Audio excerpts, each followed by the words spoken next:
nyonso bobelaka problème ya minu bato maladie ya minu etungisa bino pendant des années bato bokoma esclave ya maladie ya minu solution esi ezwami solution ngo ezwami wapi clinique dentaire Saint-Pierre.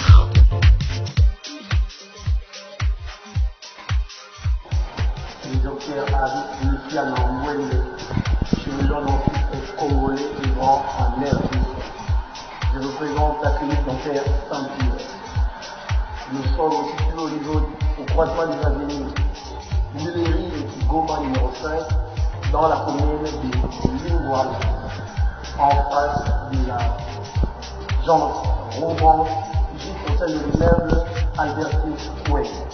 Nous disposons du service suivant: la dentisterie opératoire, la prothèse dentaire, la parodontologie, la pédodontologie et l'orthodontie. Je vous invite tous de venir nous consulter car vous allez bénéficier d'une prise en charge de qualité. Clinique dentaire Saint-Pierre. Yango nde ebongisami mpona basolution minu na biso chez le docteur Alain Kindembe. Papa, maman, jeune fille, jeune garçon, yo muto maladie ya minu esilaka te, yo muto aza na problème ya minu, solution ezaka kesika moko. Mbote balandi ya RKM Télévision, mbote na bandeko tu o bozwaka libaku ya kolanda biso na chaîne na biso RKM Télévision. Merci na bino tu o bolingaka moumu na bino lito badi banga awa lelo tozali bongo na émission Actualité Plus émission présentée par Ngamoko lito badi banga. Lelo ezali bongo spécial élection lelo tozali mercredi 20 décembre ezali bongo maponami na mboka na biso ya Congo. Lelo tozali awa précisément na limité na Kinshasa, total ndenge nini bandeko bazali ko voter, total ba impression ya batu, est-ce que batu bazali ko voter, est-ce que élection on peut ezali parce que ba doute ezalaki vraiment ya kosakana te, mais lelo tozali le 20 tomoni ete ba élection ma pona mizali penza bongo na ba centre presque na ba centre tout ya Congo ba pona mizali na Lubumbashi déjà batu babandaki déjà ko voter na Mbushima tomonaki batu babandaki déjà ko voter na Bukavu tomonaki bandeko na biso ya Bukavu babandaki na Ituri pe tomonaki ba image ezoyela biso toujours na ba téléphone na Kinshasa ezoleka ndenge nini tozali bongo na balabala lelo émission lelo tosala ngoka juste na balabala tokolika na ba centre tout ya ba élection bongo tozwa ba impression ya batu ndeni bazali ko voter et kozala penza kitoko makasi. Merci mingi na bino nyonso bolanda na biso tokende siko tozwa ba interview to ba maloba ya batu ndeni ba moneli élection est-ce que ezoleka na ndenge singelaki to ezoleka na kokoso makasi. Merci mingi tokende na kokuta na bandeko comme ça tozongela bino. Merci bote ndeko mote papa journaliste. Lelo ezali mokolo ya élection ozali moko ya batu oyo oleka déjà na chaîne na biso analyste politique. Lelo tozali 20 décembre ndeko Jérémy Mutombo. Lelo 20 décembre 2023 mapona mizo leka ndenge nini? Mon ami, Ezolekana très bien, mais avant d'aller plus loin, moi je pense que ceux qui ont un respect envers le peuple congolais, toutes ces personnes, anciens présidents, il y a Seni, Obakomi, généraux rebelles aujourd'hui, les opposants, toutes ces personnes qui nous rassuraient que l'élection est cause à la tête et qu'il s'agissait d'une farce, ils devraient commencer avant de se prévaloir de tout, qu'au sein de nous peuple pardon, pour dire que propos incendiaires na bango, ezaki lukuta, ezaki manque ya stratégie politique ndeba inventa ki biloko wana. Le pouvoir nous avait promis des élections, je ne sais compter le nombre de fois oyo le président de la République, le président de la CENI ainsi que le chef, les animateurs de toutes les institutions rassura ki biso ke élection et kozala. Nous voici, les élections sont là, ça se déroule très bien à mon humble avis jusque là. Œuvre humaine n'étant pas parfaite, je pense que jusque-là, d'abord, nous avons les élections. Est-ce que l'élection, bon, tu as vraiment la mousino mingi pour la élection. Est-ce que l'élection, basalika tinka qualité, est-ce que yoso comme na bureau de vote, au moins les élections de ça, est-ce que la machine est partout? Parce que tous ala qui bongo na 10 heures, ma machine, ba province, ma machine, ba village, ma machine est comité. Kisiko ba village musuba machine et comité même awa na Kinshasa et là ba centre musuba machine et comité mais yozo ba élection zo les kakito konde. Bon, nous avons connu un problème de logistique, ça c'est une vérité. Nous savons tous que nous sommes en Afrique, partout en Afrique, partout vraiment en Afrique, les institutions et organisations il y a ba élection et ça na ba bureau spécifique. on utilise l'infrastructure, il y a des écoles, il y a des centres, il y a bongo bongo. Alors, les machines à voter sont déjà presque partout, sauf qu'il y a quelques endroits à signaler. Mais moi, je pense que cela n'est pas un problème. Il y a des parce que machine à voter comme à 10h30, c'est qu'il y a des électeurs à 9h, tant que machine à voter comme à 10h30, les électeurs n'ont pas besoin de. Donc, Mouto Kaka a échoué à Kazana, a raison et belé. Ça, c'est ce que moi je pense. Quand quelqu'un se sent prêt pour les élections, quand quelqu'un se sent fort, il n'a pas à regarder à gauche, droite, on y va. Tolobaka, en 2018, le fils du Sphinx avait dit, avec ou sans machine à voter Tokende, il sentait quelque chose. J'encourage aussi les amis, Balingaki Balongola, le pouvoir en place, c'est le moment, il faut le faire dans l'urne.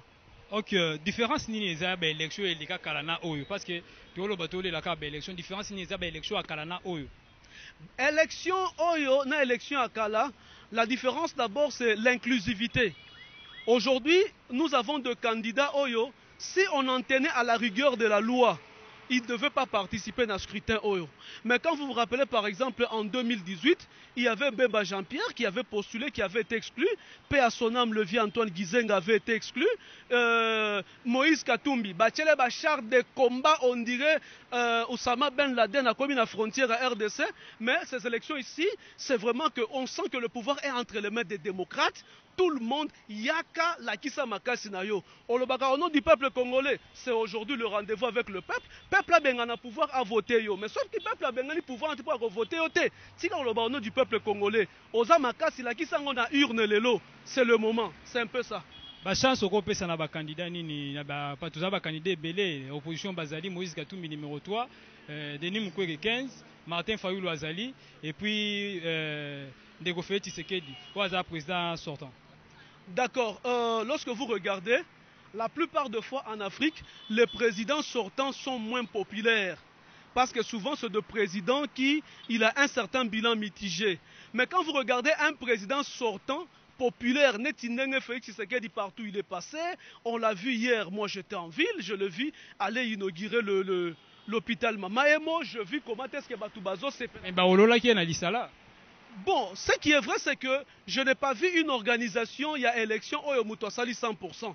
Ce sont les élections. Ce sont les élections, il y a une opposition, il y a une majorité, et après, par après, ailleurs, qu'est-ce qui s'est aussi passé? On vit que c'est un président sortant, mais qui est populaire. Les gens ont compris. Le peuple congolais n'est plus dupe. On sent que le pouvoir est entre les mains d'un Congolais. On sent cette fierté d'être Congolais et Zozongela Biso. Et je sens aussi cette confiance, il y a qu'on renouveler confiance. On avait dit à Dr Denis Mukwege que être connu, être prix Nobel, ça ne gagne pas les élections. Il n'a pas de base au Congo. Aujourd'hui, il a habité à Sukiwapi.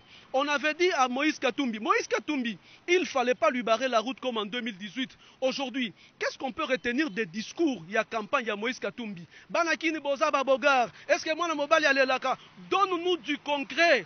Dis-nous comment tu vas mobiliser plus de recettes. Oui, on peut le dire, tout le monde peut le dire. Mais dis-nous concrètement. On attendait cette intelligence. Tout le monde a top Congo, on a médias, on a avec des scientifiques. Tu nous donnes la stratégie, l'intelligence que toi tu vas amener pour mobiliser plus de recettes et faire tout ce que tu pouvais faire. Fayulu Martin, bon, une fois de plus, Fayulu Martin, moi je pense que Ameka un peu qu'on recadrer vision ailleurs. C'est comme s'il vise plus haut que ses propres moyens, c'est un peu ça. Donc moi je ne serais pas surpris de voir Félix Tshisekedi être reconduit afin de poursuivre avec l'œuvre qu'il a entamée. Aujourd'hui, on sent le Rwanda qui n'est plus à l'aise, on sent le Rwanda qui se plaint. On a vu le Rwanda dépêcher un émissaire américain pour demander la paix et tout ça, machin. On voulait ça, on voulait ce pouvoir-là. On a vu par le passé, Kayemba, non? Avec le général Kaloumé comme ministre de l'Intérieur, il avait mis ça. Bon. Je un peu mesurer les mots pour être un peu poli envers un monsieur qui a été un grand homme dans le pays. Mais on n'avait pas senti vraiment cette fougue-là, il y a souveraineté pour défendre. Mais aujourd'hui, on tape sur Bunagana. J'ai un président qui sait dire ce qui corneille nanga basangay na batwana basimbi ata congolais moko jour wana toko attaquer. On se sent congolais, c'est la fierté, c'est la souveraineté. Vive l'indépendance, vive le Congo des Congolais. Moi, je veux renouveler ma confiance à Félix Tshisekedi et je pense que le peuple congolais est avec nous. Ok, merci mingi na kosepela après l'élection. Tokutana to so la po toye basoki nani akobima parce que yo ebisi biso Félix akozwa. Mais après l'élection so ba publier, to ça l'émission spéciale sur yango ekozala malamu mingi. Merci beaucoup. Merci. Bonne chance à mon candidat. Merci. Voilà, merci mingi tozo la deuxième personne pour na émission na biso spéciale élection ya mokolo malelo vraiment to tamola partout. Tout en a ba kinois na ba patriotes ba congolais vraiment. Ba pesa ba impression na bango ndenge ba élection ezo dekana ko ko za kitoko makasi. To une ndeko mbote na yo. Comment Gaston. Nico Gaston, tu as la caméra s'il vous plaît. Les lois le 20 décembre 2023, pour la élection, on a vu à Kinshasa. L'impression des années. Bon, l'impression par rapport à ce qui se déroule comme élection, l'élection je les parce que nous là, on est observateurs. Selon la centre on a vu sur le déploiement, on a affecté dans Saint-Raf. Alors, on a mis au Tamboula, on a un centre où ils ont limité. Il y a d'autres centres où les machines, ils ont un peu, comment dirais-je, ils ont qui va compliquer juste les machines où ils ont l'emba et se retrouvent qui dans Afrique, dans la 7e rang. Alors, il y a un nouveau moment. On attendait que nous fassions la permutation de la machine. C'est sûr que où il y a Awa, qui l'a fait une chose, mais quand même, on a rétabli le problème. Bato baina bango voter vu il y avait aussi une perturbation courant qui ndaki neti a peine autre là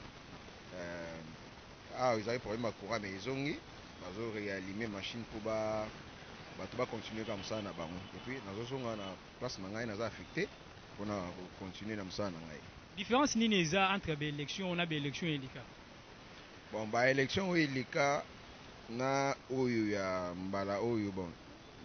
Qui est différence, c'est d'abord l'autre fois. D'abord, il y a l'autre fois, on n'avait pas d'abord respecté les délais constitutionnels selon temps où il faut élection et salement. Alors, hormis ça, ils ont organisé leur activité et l'équipe sans problème. Alors, ils ont respecté les délais constitutionnels, mais quand moi, il y a des alliés, courant ils moi, machine, parce qu'il y a d'autres centres jusqu'à présent, nous avons des techniciens, il y a pas formula, machine, et puis il y a une nouveauté. Vous voyez un peu ça. Moi, c'est ce qui fait un peu la différence par rapport à l'autre fois. Voilà, merci Mingi Balandi à RKM Télévision. Nous avons toujours une spéciale élection dans la chaîne Abisso. Nous tournons toujours dans le centre Nyonso. Nous avons limité sur première rue. Nous avons un centre à Esmicom. Nous avons bazali ko voter élection ezo leka ndenge nini parce que élection ba lobaki ko zalate mais to confirmer que ezali parce que to kuti batu na ba centre ya ba centre ya ba vote bazo voter et ça a permis to makasi tozwa ndeko na biso liboso ndeko mote na yo Mote. Merci beaucoup mon ami, bonjour bonjour KTM. Ozali ndeko kombo nani? Je m'appelle Mukendi Mwepu Jean Bosco Kumbaja. Ndeko Mukendi, lelo tozali mkolo ya élection le 20 décembre 2023. Élection zo leka ndeni. Merci beaucoup pour la question. De un, je commence par remercier tout d'abord le président sortant, qui est M. Antoine Félix Tshisekedi, pour avoir respecté la Constitution. Parce que la Constitution l'oblige, 5 ans, il faut passer à l'élection. Et il l'a fait, il l'a respecté. Et Kadima a organisé. Mais ce que nous déplorons, c'est ce que Kadima nous a fait. Kadima nous a communiqué à travers une CIA. Il nous a dit venez à 6 heures. Je suis venu depuis 6 heures. Je suis ici depuis 6 heures. Je n'arrive pas à entrer dans le bureau de vote pour voter. Qu'est-ce qu'il y a? Et je veux rester jusqu'à quelle heure? Et déjà, c'est de un qui ne marche pas. Je ne serai pas dans les bancs. Je suis venu le plan organisationnel. Nous sommes arrivés ici. On nous dit qu'il n'y a pas de courant. Je suis étonné. Comment ça fait-il? L'organisation, plus de 1 milliard de dollars a été débloquée. Pour un groupe électrogène. Et la machine est allée. La machine est allée, tout ça l'élection, tout ça wana, mais le courant est caillé. Tout c'est là, 11 heures déjà. Ok, merci Mini. Merci Nazali ko remercier yo et puis Tozali ko voter, Tozali ko zela bango pour te voter. Je suis venu ici pour voter, pas pour balayer. Voter ne voter. Merci. Maman Yaka. Maman Modena yo. Bonjour papa. Maman comment on est? Misenga Ilunga. Maman, les autres Tozali mkola élection, ben impression les indés. ngai papa nazo recruter mingi toza na esengo ebele mpona tovote papa na biso Tshisekedi na député na ngai oyo naza na ye sikoyo ntango tozoloba 115 député na ngai aza 115 ntango tozoloba banda 5 heures nalamukaki nameli ata ti te tala age nazali ti sikoyo na vote bazoloba te mashine ebebi epa na biso kuna mashine eza ya sika te mashine balobi ebebi papa wana centre ni oyo centre na biso ya Bokasa avenue Bokasa numéro 22 bato aseni bazwi solution te bazwi solution te banda tongo ti sikoyo na carte nani tobongisi makambo ebele ebebi na carte ti sikoyo na vote ezaka ndenge moko. Ok, merci mingi mama. Merci papa. Mbote ndeko. Mbote papa. Obengami na komoni. Kombo na nga c'est Mutombo Timothée Mpunga. Ndeko Mutombo pour les lois ezali mokolo ya élection. Tout mokolo le 20 décembre 2023 jour ya élection. Élection est gagné. Bon, élection eza nango bien, tomoni machine à voter ezali.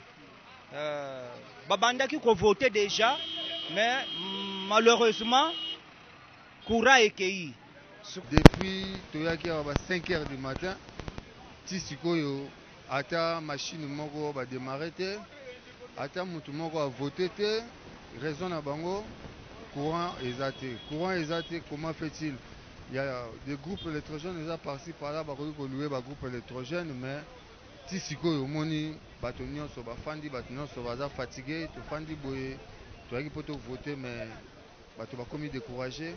Mais bazo benga biso ba frère o bazana ba 13e rue na Kimbangiste kuna ba silisi déjà bazo luka kutu bato bakene ko voter mais biso awa depuis toyaki ba maman baza fatigué biso on est fatigué natongo on n'est pas déjeuné toyeka kaboye poto servi mboka na biso take de Congolais que nous sommes mais tozo mona vraiment kaka boye courant ezate ata mutu moko voter te tofandi kanongo tofandi boye toyebite tozozela nini likolo mpe eza mabe alors eza pasi mingi mpona mboka na biso ye moko son excellence le président de la république oyo toyebi kaka ye deuxième mandat Tshilombo Fati aza wana ayebi ke mwana nyonso ya mboka aza certifié na minute oyo mpo eza kaka justement mpona mokolo moko mais ya biso toyebi te bato na biso awa bazokanisa peut-être elobi lisusu bakovote ok c'est justement pour aujourd'hui alors ça nous fait mal vraiment mal.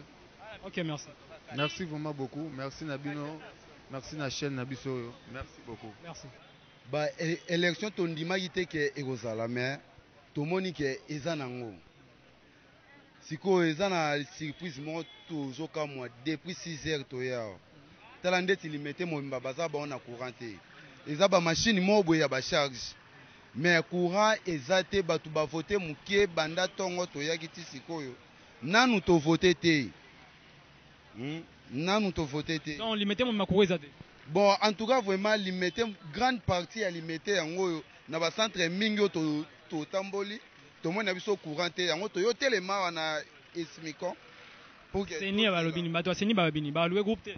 Bon, bato ya seni babi ke bazo kende kozwa groupe. Biso pe to bi to ketia soki ekosenga ta ti lobby. Biso to kolala il faut to voter kaka. Toza na posa oyo biso to sepela. Aza na place yana. Eza bongo. OK, merci beaucoup. Chef de l'État loba na discours na ye na cette Thérèse. Ndenge za na to kovanda ti 20h. Il faut toza solution ya place oyo. Soki tozi solution place oyo to kendete. Toza na mama mokonzi mboka. Toza besoin ya numéro 20, numéro musesa te. En fait, impression na ngeza que premièrement d'abord toujours plus merci à président na biso de la République parce que biso ba Congolais tout le monde se sentir libre comme on dit toujours liberté d'expression to rompe libre ya koloba ya kolaki sa position na yo par rapport ya ba parti au toza nango et loko esa maté na mboka et deuxièmement toza na esengo ya ko voter lelo parce que baloba ezara tricherie ezara bozara ya tout ce que muto okende na conscience na prise de conscience. Pour les députés, on va passer biso ba polo, on va passer sur l'autozui na biso mais conscience nanga tant na comme na urne, né na royer ba na non voter, ba bi votant utile. To voter pour na ba polo, te pour bilamba parce que elambe ko beba. Mais ceux qui mboko na biso et comme une orientation bien makamyo ceux qui ne bien mona que o somba bilamba ebele et bando beba mususu zo somba. Différence actuellement le quoi na nous to voter te, on sait pas bien préciser la différence parce que ba élection o les kaka na pour être vrai, ils allaient qui quand même organiser. Élection o ya touro yo et le au biso congolais tous les prise de conscience mais différence vraiment jusque là ils étaient pourquoi parce que on est là que na centre malamo ko kutima ramnyo sonine net siko to fan to zela oh machine baby oh machine kuna na ba bongisi te non machine yete par rapport à l'organisation vraiment c'est pas trop top à 100%. Mais différence c'est ça que tous mona ba candidat na biso ba sali makambo bien avant l'élection so ba changer te ezalelo mo ya malamu. Mbote chef. Obingami na kombo. Benga na kombo les rois Manitou. Les rois Manitou. Élection ezole kalam kombo lelo. Ben impression nous ende. Ben pression ngeza po ba coincer biso mo fort kuna par rapport à ba nani ba bingo ba nani. Ba témoin, carte ba témoin. Donc il faut ezana des cachets. Caché liboso na caché na sima. Donc ba carte ba témoin ba zo. Ba carte ba témoin ba zo ngote par rapport à caché zara moko liboso na sima caché zate. Nde ba mabezo de kakuna na ba centre ngana. Ouais, en plus le courant peut zate. Ba voter. Ouais, nes na minito ba katina. Ba na centre ni. Na centre na Esmicom. Ouais. OK, merci beaucoup. Merci chef. Yaro Bezali. Ah, yaro bezara po ba rumisa biso te po ba rumisi biso fort bana to yaki bana 4 tisiko donc ba bloquer biso non ouais. Ndenge tozolekana na élection na moni muto akufi na balabala te na moni masasa ezobetama quelque part te mutu nyonso azali na droit ya kokende kovote. Tu vois ba élection oyo elekanaki na bamboko oyo to bana komona masasa ezobetama ba policier ba militaire bazotambola na balabala donc bazobeta bato masasi mais na mita oyo fachi abongisi élection na nzela tala boulevard yango poids lourd yango nini petit boulevard yango est-ce que omoni soda azali naza libre alors c'est ça les élections. Ben élection ngo ndeko président David ben élection ngo batu ba lela mingi tokutana ba ndeko bele na ba centre bele ba machine ezate ba machine za ko beba ba coureur ezate ba place musu ba machine ezate ba musu ba machine za ko beba vraiment na ba province musu tozo ba information na ba province na place musu ba machine kutu na le comité tisiko tozo ba tozo déjà 11h to ke 12h ba place lokola ba place d'ailleurs ngai na uti ko tika mama moko asali pas même 10 minutes kuna akei à voter na mimie na zongisie na ndako donc soki kokoso biloko na boye bateza machine ata bino ba caméra bozo manière eza machine moko ekopesa kokoso alors koloba te o caméra wana ekomi mabe po epesi kokoso na mita wana te ekopesa kokoso bato baza wana po babongisa alors babongisi continuité esalemi mais ndeko David ndeko bo mona na élection oyo déjà tout le monde a été déjà yo mona sondage qui ndenge zo mona élection engouement na sondage selon yo mona bon sondage vraiment sondage c'est yebana pour votre information ba organisme internationaux ba pesa ba sondage à élection à RDC sondage za nini fachi muto zolonga déjà Félix Tshisekedi muto zolonga oh ba olola par rapport d'ailleurs bazo olewa Félix aza mutu oyo ayebi kosola na population il est le seul président oyo na mboko oyo à part président Mobutu c'est Fachi Beton oyo azo benga peuple bolobi nini boyoki nini balobi nini basali bino nini donc Kabila ti alonga pouvoir yo Kabila solola na population soit na population incapable na moi campagne électorale ko pesa bilan na été kizeka Moïse Katumbi candidat à l'étranger eloko nini bozo benga bilan eloko nini d'abord bozo benga bilan surtout vous les journalistes il fallait qu'il pesa biso bilan na 5 ans après c'est un temps la campagne ici les autres ana ba élection to ok ni vraiment Félix na 5 ans oyo a travaillé qui na coalition entre FCC Kashi boyebi makambo elekanaki oyo soi-disant Katumbi opposant à pété oyo bozo tangela nga awa na yoko tangi Katumbi c'est un opposant donc c'est un opposant à pété yamto abang sabino non Katumbi azo bang sebi sote Katumbi azangi moyen koton c'est même s'intéresse Katumbi aza le seul candidat oyo na Congo azo tambola bazo bete mabanga na population biso na 2006 Kabila au pouvoir to betaka ye mabanga tu vois tobeteke mabanga alors Fachi atamboli wapi babeti Fachi mabanga mais Katumbi atamboli babeti mabanga eza déjà réponse na élection yo soki muto zolinga yo te abeti mabanga est-ce que mabanga na babetaki na Kasai poto ke nekolo bate bakasai nde babeti mabanga babetie na bamboka oyo ya baswahili oyo ayebi te eza mboka na ye nde babetie mabanga oyo abuleke bato wana nde bakovote nde babetie mabanga. Alors lelo oyo koyebisanga ke Katumbi nde tozobanga wapi Katumbi nde bazobetie mabanga. C'est ça la réponse ya Katumbi. Bandeko belé bazo ba sondage déjà c'est fini Katumbi déjà azane déjà éli parce que azobangi déjà pour la première fois tout le monde a pouvoir en place bazo la opposition et ça balinga batisi pour la première fois ça est au moins que yo zo ni Katumbi tandis que Katumbi azobangi pouvoir en place. Mon frère journaliste na koyebiso ke Katumbi ata ngai personnellement ndenge na telemi boy Katumbi ako bangsanga te. Pourquoi? Parce que aza ni na argument te ya soki atelemi boy Katumbi azoloba ndenge na zoloba na boy o sentir que muto azoloba mais Katumbi akotelema boy te aloba ndenge na zoloba akobanda kozoba biso bon muto azozoba zoba nani ba congolais. Alors nde muto zoyele biso ke azobangisa biso Katumbi akobangisa même nga Katumbi akobangisa ngai te akobanda kozoba zoba biso na micro. Ok, merci beaucoup. Merci beaucoup.